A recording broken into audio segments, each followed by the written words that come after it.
And now I'm here to tell you that I have killed for my country or whatever. And I don't feel good about it.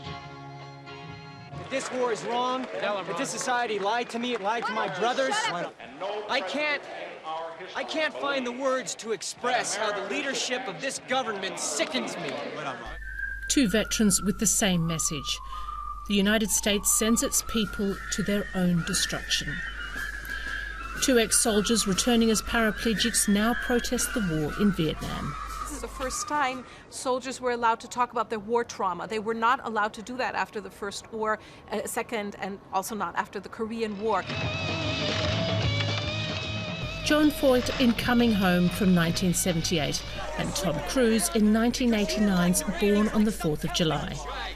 The veterans returned home, now confined to wheelchairs, and found they got anything but a hero's welcome.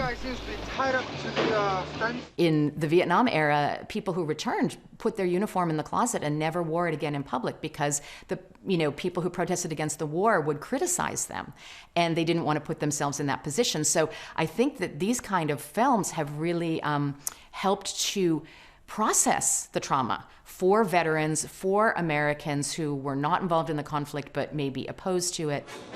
Two films treat the issues differently. Oliver Stone's war drama leaves room for the possibility that there might be something worth going to war for. After all, shoulder to shoulder. It's a bit different with a film like Coming Home, which primarily shows us that war is often associated with experiences that people never get over, that the war never really ends for the survivors, and that the burden is heavy, perhaps too heavy for one person alone to carry. One soldier chooses not to return home at all. In Apocalypse Now, Colonel Walter Kurtz, played by Marlon Brando, loses his sanity. You must make a friend of horror.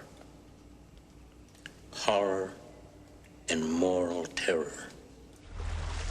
He takes his unit deep into the jungle to serve as his private army, so he can rule free of any concept of morality. The character is used as a means to convey director Francis Ford Coppola's anti-war message. These are films that have to really deal with a kind of national hangover. The enthusiasm is over, the wreckage and carnage is visibly clear, and how do you then deal with that? Robert Altman uses cynicism to make his point. In his film MASH, a mobile army surgical hospital looks after the wounded during the Korean War. But the doctors' hearts and minds are focused more on the attractive nurses or on football.